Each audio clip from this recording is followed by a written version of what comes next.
Break के बाद स्वागत है आपका। बिहार में रोजगार की बहार है, ऐसे नारे खूब लगते हैं, लेकिन राज्य में 5,000 से ज्यादा गेस्ट टीचर सड़क पर आ गए हैं।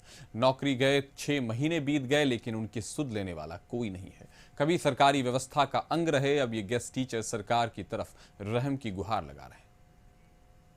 2018 में बिहार के +2 स्कूलों में गेस्ट टीचर्स की बहाली हुई थी। तब सरकारी स्कूलों में शिक्षकों की कमी थी। हाल ये था कि गणित और विज्ञान पढ़ाने के लिए शिक्षक नहीं थे। इस कमी को पूरा करने के लिए तात्कालिक व्यवस्था की गई गेस्ट टीचर्स के जरिए। लेकिन जब बीपीएससी से शिक्षकों की बहाली हो गई, तब उन्हें निकाला जा रहा है। 6 साल से स्कूलों में पढ़ा रहे गेस्ट टीचर्स अब सड़क पर हैं। दोबारा बहाली की मांग सरकार ने अनसुनी कर दी। सरकार रोजगार की बात तो कर रही है, लेकिन उनकी बात सुनने वाला कोई नहीं है। 6 साल कार्य किया, आज सरकार ने हमें बेरोजगार कर दिया है। 31 मार्च 2024 को कन्हैया प्रसाद श्रीवास्तव के द्वारा लेटर निकाल दिया गया। आज से एक भी गेस्ट टीचर नहीं विद्यालय में दिखेंगे, जबकि हमारे जगह पर कोई टीचर भी नहीं आया है। हम सारी योग्यता अर्हता का पालन करते हैं, तो सरकार ने हमें कैसे हटा दिया?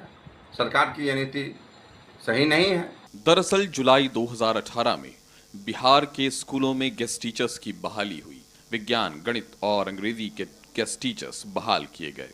इनसे विभाग ने जातीय गणना सहित दूसरी सेवाएं ली। बीपीएससी से शिक्षक बहाली के बाद इन्हें हटाया जाने लगा। 30 मार्च 2024 को शिक्षा विभाग के निदेशक ने चिट्ठी जारी की। 1 अप्रैल को विभाग ने गेस्ट टीचर्स को हटाने का निर्देश जारी किया। और ये हाल सिर्फ +2 स्कूलों के ही नहीं है, विश्वविद्यालयों में पढ़ा रहे गेस्ट टीचर्स का भी यही हाल है। जैसे जैसे विश्वविद्यालय सेवा आयोग के जरिए असिस्टेंट प्रोफेसर बहाल हो रहे हैं, वैसे वैसे अतिथि शिक्षकों को कॉलेजों और विश्वविद्यालयों से निकाला जा रहा है। बिहार विधान परिषद के सदस्य और याचिका समिति के अध्यक्ष डॉक्टर संजीव कुमार सिंह ने 30 सितंबर को मुख्यमंत्री नीतीश कुमार को चिट्ठी लिखकर समाधान की गुजारिश की है। इससे पहले 2 सितंबर को बिहार विधान परिषद के सभापति अवधेश नारायण सिंह की अध्यक्षता में बैठक हुई, जिसमें कई दलों के विधान पार्षद, शिक्षा मंत्री सुनील कुमार, बिहार विद्यालय परीक्षा समिति के अध्यक्ष आनंद किशोर और शिक्षा सचिव वैद्यनाथ यादव शामिल हुए। शिक्षा मंत्री ने गेस्ट टीचर्स के मामले में भरोसा भी दिया है, लेकिन समाधान की उम्मीद नजर नहीं आ रही। +2 के अतिथि शिक्षक थे, ऐसी बात है। उसमें बहुत सारे शिक्षक उसमें गए हैं, अस्थाई नियुक्ति उनकी हुई है। लेकिन उसमें एक बड़ा मुद्दा है जो आप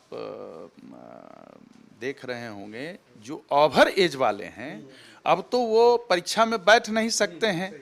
लेकिन मैंने कहा था जो कि एक सक्षमता परीक्षा जो ली जा रही है, तो उसको भी एक परीक्षा से गुजारा जाए, उनको भी, वैसे शिक्षकों को भी, और उनको समायोजित किया जाए शिक्षक के रूप में। चूँकि वो अनुभवी हैं, उनका अनुभव छात्र छात्राओं को मिला है और सरकार ने ही उनकी नियुक्ति की थी। उस दिन भी सभापति महोदय के कक्ष में हमने उठाया था, तो उसमें बात आई। पदाधिकारियों ने कहा जो कि सामान्य प्रशासन बिहार सरकार से पत्र आया है जो कि ओवर एज वाले में भी कंसीडर करने के लिए, तो ये आया है। लेकिन वो पदाधिकारियों ने कहा, लेकिन उसका जो फॉलो अप है वो होना चाहिए, जो कि जल्दी कुछ करें। 6 सालों से स्कूलों में पढ़ा रहे गेस्ट टीचर्स के सामने अब समस्या है कि वे जाएं कहां। इनमें से ज्यादातर की नौकरी की उम्र भी बीत चुकी है। मांग ये है कि जैसे सक्षमता परीक्षा लेकर नियोजित शिक्षकों को अस्थायी किया गया, वैसे ही परीक्षा लेकर नौकरी पक्की की जाए। हिंदी फिल्म का एक मशहूर गाना है, कहीं दीप जले कहीं दिल। बिहार में अलग अलग आयोग के जरिए हजारों की संख्या में नौजवान अभ्यर्थियों का चयन हुआ है। लाखों की संख्या में लोगों को नौकरी दी गई है, लेकिन इसी प्रक्रिया में हजारों की संख्या में ऐसे भी बिहार के लोग हैं जिन्हें नौकरी से बाहर कर दिया गया है या फिर नौकरी से बाहर होने की कगार पर है। साल 2018 में बहाल गेस्ट टीचर्स की स्थिति भी कुछ इसी तरीके से है। इन्होंने सरकार के आड़े तिरछे वक्त में विभाग का साथ दिया, इन्होंने नौकरी की, लेकिन अब उन्हें नौकरी से हटाने की प्रक्रिया जारी हो गई है। कैमरा पर्सन श्याम के साथ प्रीतम कुमार, कशिश न्यूज, पटना।